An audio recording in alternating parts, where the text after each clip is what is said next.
Welcome to the Windows Computer and Technology channel. And because of the European Union regulations, we are learning something very interesting about Microsoft Outlook. And one of the things that you might be learning about it is that maybe you don't want to use it. And this is very disturbing, as it's not, announced. We don't really know about it, and it happens in the background a lot. But the new Outlook app that Microsoft is pushing on us, now we already know that there will be ads mixed in, and if you go online to Outlook.com also, one of the things you might notice is that there are ads kind of disguised as emails. So apparently it mixes a lot of people kind of wondering, is it a true email? Is it an ad? Why is this like this?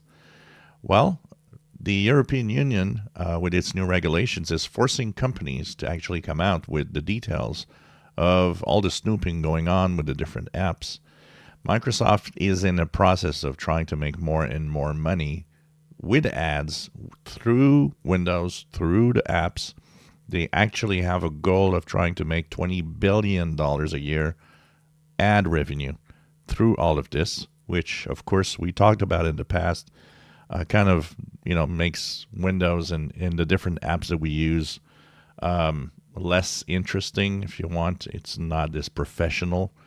And here's the pop-up that users get in Europe, and it says we and 772 third-party parties process data to store and or access information on your device, develop and improve products, personalize ads and content, measure ads and content, derive audience insights, obtain precise geolocation data, identify users through device scanning.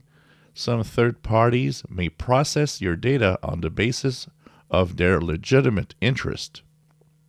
You may exercise your right to consent or object to at any time by selecting the Manage Preferences link below.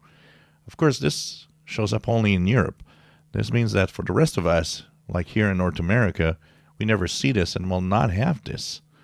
I'm sure that a lot of people would like to have that reject all button available so that you might not want to be snooped on using Outlook. So this kind of puts a dent in Outlook. I feel like it's maybe telling us not to use it and try to find other ways of going through emails. But I don't know. Microsoft is taking a wrong direction, I think, with this. I don't think ads should be relevant and used anywhere in the apps and the Windows operating system. But this is certainly a wake-up call. If you're wondering if there was anything happening with these apps, well, now we know. And it's pretty heavy snooping, maybe too much. If you enjoy my videos, please subscribe, give us thumbs up. Thank you for watching.